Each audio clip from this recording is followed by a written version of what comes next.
Welcome. I am your host, Dr. Derek A. Reeves, and this is our daily Bible study. We are still in the series entitled Discovering Your Purpose. Today we're going to deal with seeking in prayer. Let's dive right into our service. I want to come from Jeremiah chapter 29, verse 13, and the scripture reads on this wise, "And ye shall seek me and find me, when ye shall search for me with all your heart."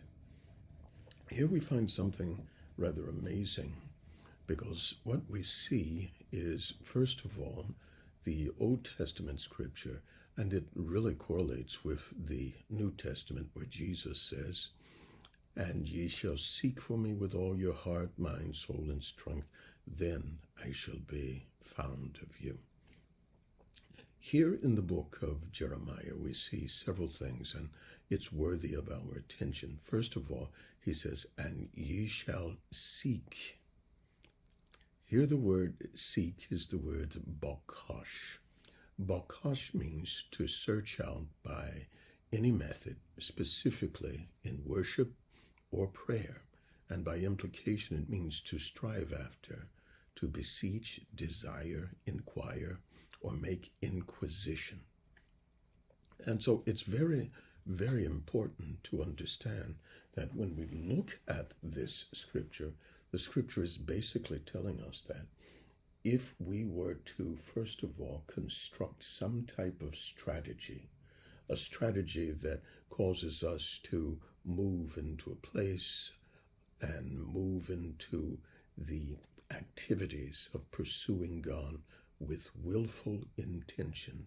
And this willful intention has to be something that is done very, very prolifically and very, very, I'll say energetically.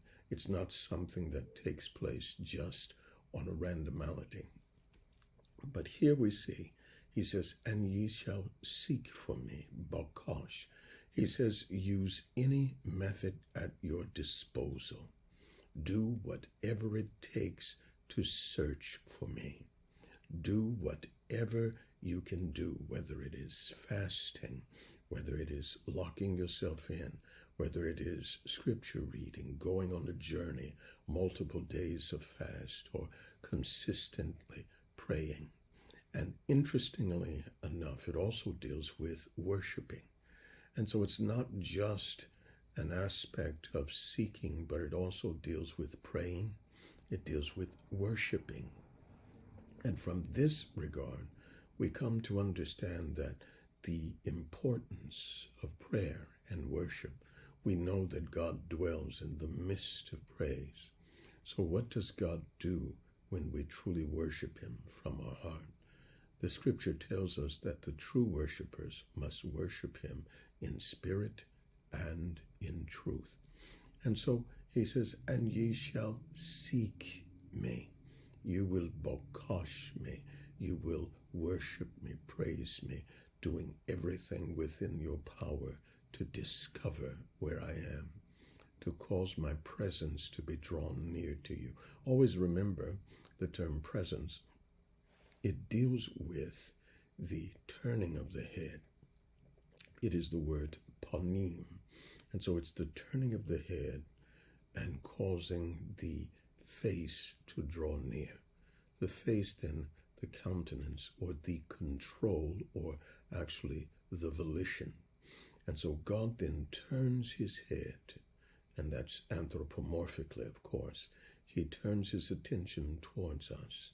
And so he says, "And ye shall seek me," using all the methods at your disposal. You shall find me. You shall search for me. He says, and you will find me.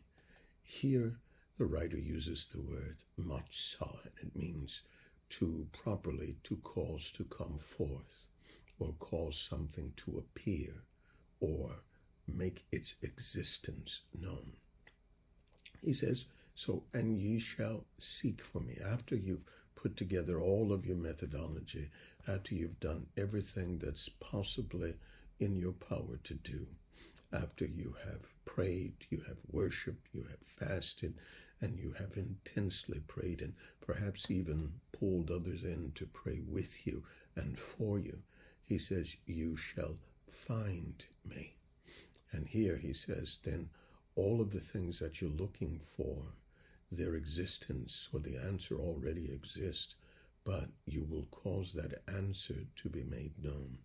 You will cause the existence or the thing that's out of your sight to be discovered. And so you shall seek me and find me when ye search for me with all your heart.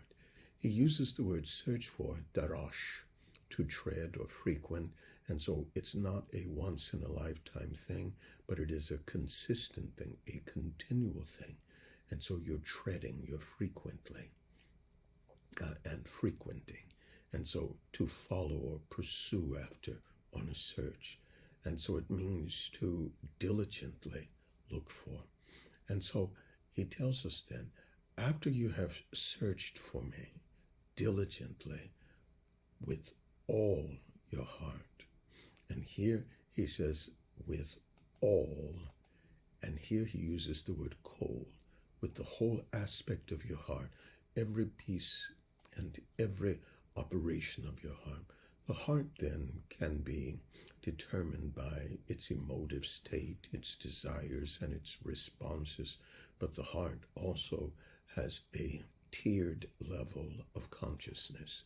There is the active consciousness of the heart, where you typically utilize, your thought processes to feel, trying to get into the mood.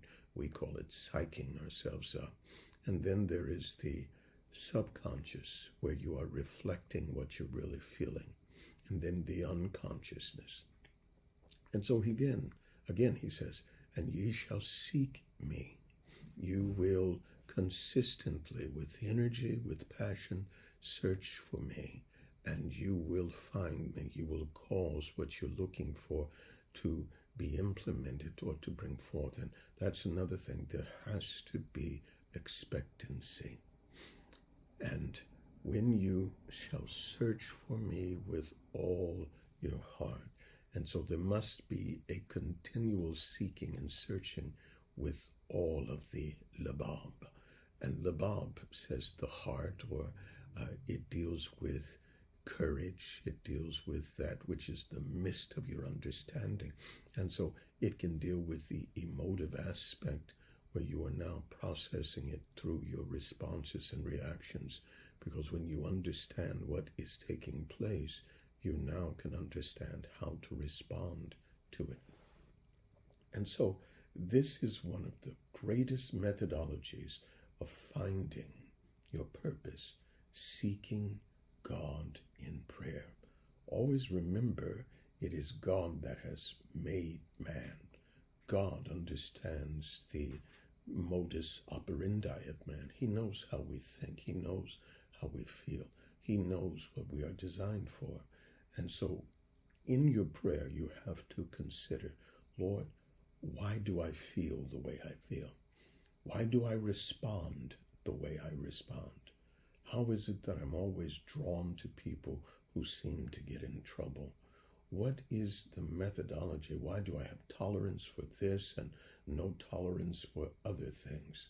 And so you're asking God these questions concerning your makeup. You're asking God questions concerning the things that you've experienced in dealing or observing yourself. And so one of the greatest methodologies may be one of the methods that we most often neglect. One of the reasons people are having a hard time discovering the voice of God, I'll give you two reasons. There are many, but one reason is simply because we have not had the experience of communing with God, and so his voice is still unforeign to us. Foreign to us, excuse me. And then another reason is because we have seen the power of God flow in such a way where God's ability and God's capability to touch the heart has become transcendently beyond, and our minds have sought, and our minds have now become so consumed with other things. I'm sorry, I am out of time. I am your host, Dr. Derek A. Reeves, and this has been our daily Bible study. God bless you.